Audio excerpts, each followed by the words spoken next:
Ating unang balita, hindi na nakapalagpa ang isang top 9 most wanted person matapos ma-corner ng PNP Highway Patrol Group Northern Cotabato dahil sa paglabag nito sa Republic Act 10883 o New Anti-Kidnapping Act of 2016. Ang matagumpay na operasyon laban sa isang most wanted criminal ay nagpapakita ng dedikasyon at epektibong trabaho ng kapulisan. Tumataas ang kumpiyansa ng publiko sa kanilang kakayahan na mapanatili ang kapayapaan at kaayusan. Yan ang balitang tinutukan ni Patrolwoman Janine Kyle Sarongon. Sa kulungan ng bagsak ng isang lalaki na kinilalang si alias Jowa, 22 taong gulang at top 9 most wanted person sa Cotabato dahil sa paglabag sa kasong Republic Act 10883 or the New Anti-Kidnapping Act of 2016. Hindi na nga nakapalagpa ang suspect matapos makorner ng HPG-PHPT Northern Cotabato sa isinagawang manhunt Charlie operation sa kahabaan ng Barangay Ladtingan, Pikit, Cotabato na pinangunahan ng kanilang team leader na si Police Major Mumads D. Aziz K. Mukaram kasama ang kapulisan ng Sarhiyong 12.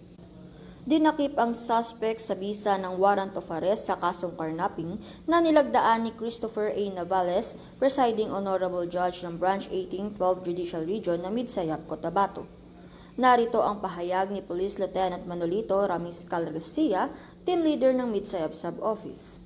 As part of our mandate, with the support and joint effort of PNP Territorial Unit in the province of North Cotabato, today, July 11, 2025, while conducting manhunt Charlie operation at the vicinity of Barangay Ladtingan, Municipality of Pikit, Cotabato, we successfully arrested the top 9 most wanted person at the regional level. The accused had a standing warrant of arrest with violation of RA 1083, New Anti-Kidnapping Law under the criminal case number 25-145. The accused was informed for his rights under Miranda Doctrine. Maraming salamat po at mabuhay tayong lahat.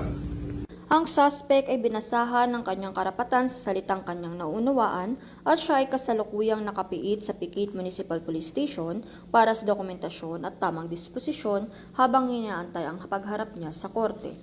Kami, ang Guardian of the Highways, ang kakampenyo sa kalsada na patuloy na magbibigay ng serbisyong HPG. Dahil dito sa ating bagong Pilipinas, ang gusto ng pulis, ligtas ka.